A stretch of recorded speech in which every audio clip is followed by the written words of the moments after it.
Okay, isang Belgian Malinois na 5 months old na babae ay hindi daw gaanong hyper. Yan ang problema ni Miss Telay. Tapos pinapatakbo daw nila, ayaw daw talaga.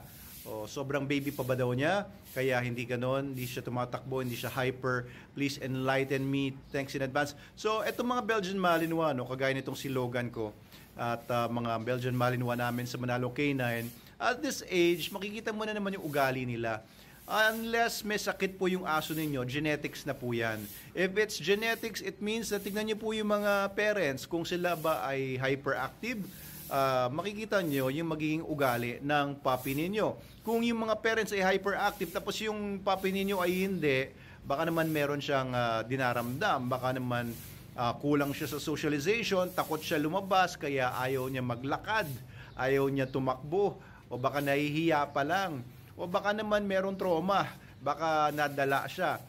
Tingnan natin, no? Marami mga iba-ibang mga factors yan. O baka kulang sa nutrition, dapat pinapakain nyo SDN the best dog food in the multiverse para talagang bibo yung aso ninyo, healthy at hindi sakitin. So sana po ay maganda yung nutrition niya.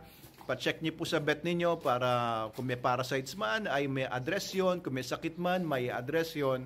At i-socialize niyo po sa maraming mga iba-ibang environments, no, sa ibang mga dogs, wag yung mga askal kasi makakuha lang ng mga parasites yan, sa ibang mga tao at sa iba-ibang mga situations, no, doon lalabas yung talagang ugali ng aso niyo. Pero kung genetically talagang ang ugali ng aso niyo ay kalmado lang, what's wrong with that? If it's going to be a pet, no, if it's going to be your companion dog, protection dog, okay, pero sa bahay lang with your family, then a hyperactive dog would just give you headaches, no? Hindi naman kailangan ng hyperactive na aso kung ganyan lang yung settings.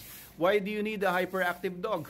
Kung ang aso nyo naman ay hindi naman para sa bakbakan, hindi pang military na trabaho, hindi naman siya magiging MWD or military working dog, or hindi naman siya magpapaneling sa mga ilang mga trucks every day, so you don't really need a hyperactive dog.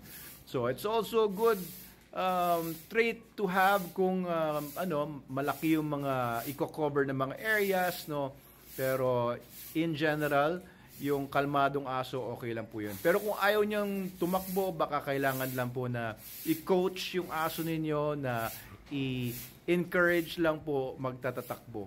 Pero yan nga po, no, baka unhealthy siya. Yan yung ilan mga naisip ko para sa inyo, no? Pero pagka mga ganyang months na baka kino-consider nyo na baka puppy pa lang, usually pag ganyang mga age, kita nyo na yung ugali ng mga aso. Yung mga aso namin mga puppies namin ngayon sa Manalo K9, mga anak ng mga K9s namin na si Darna at si Gordon, grabe. Oo, nasa mga 2 months old pa lang, 3 months old pa lang sila.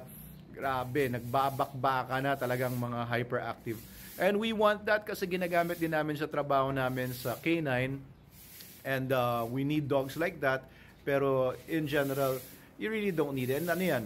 Iba-iba rin. Hindi naman porke Belgian Malinois ay pare-pareho na yung ugali nila. Hindi porke same breed ay pare-pareho yung characteristics, temperament, and yung disposition ng mga aso. So, yan po yung mga masasabi ko dyan. I hope na na-enlighten ko kayo kahit papaano.